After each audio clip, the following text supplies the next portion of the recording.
केंद्रीय मंत्री मुख्तार अब्बास नकवी रामपुर में राजा राम सिंह सेतु के नामकरण के अवसर पर आयोजित कार्यक्रम में पहुंचे, जहां उन्होंने उलेमाओं द्वारा कोरोना वैक्सीन को लेकर जारी किए गए फतवे पर अपनी कड़ी प्रतिक्रिया दी, जिसमें उन्होंने कहा कि कुछ लोग नेगेटिविटी की मानसिकता से भरे हुए हैं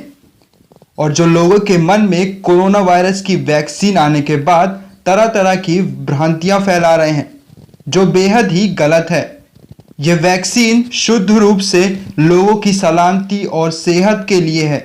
और जो लोग भी यह दुष्प्रचार कर रहे हैं वह लोग सेहत, सलामती और दुनिया की बेहतरी के दुश्मन हैं।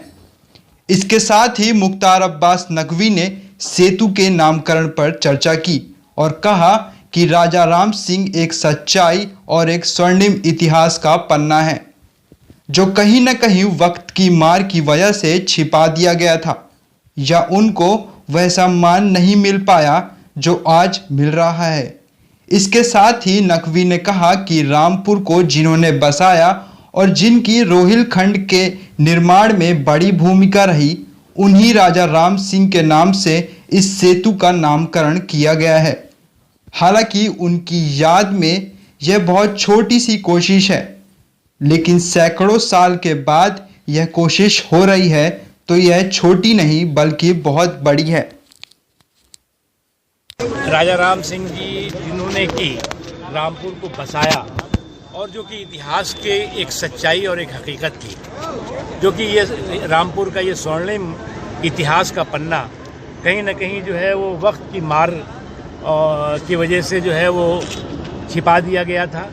या उसको जो है वो सम्मान नहीं मिल पाया था। आज जो है वो रामपुर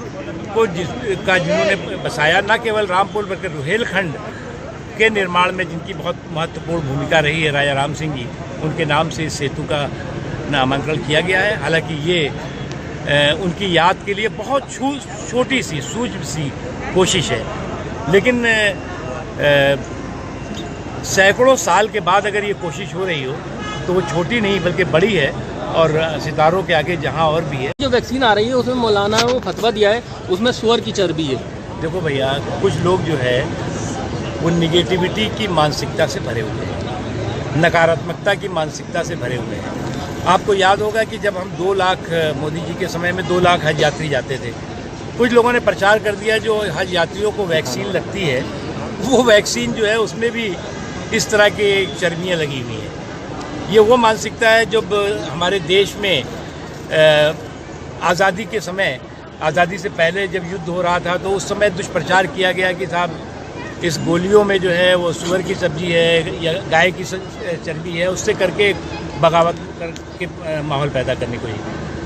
ये शुद्ध रूप से लोगों की सेहत और सलामती के लिए है वैक्सीन। और जो लोग भी दुष्प्रचार कर रहे हैं वो लोगों की सेहत, सलामती और दुनिया की बेहतरी के दुश्मन हैं।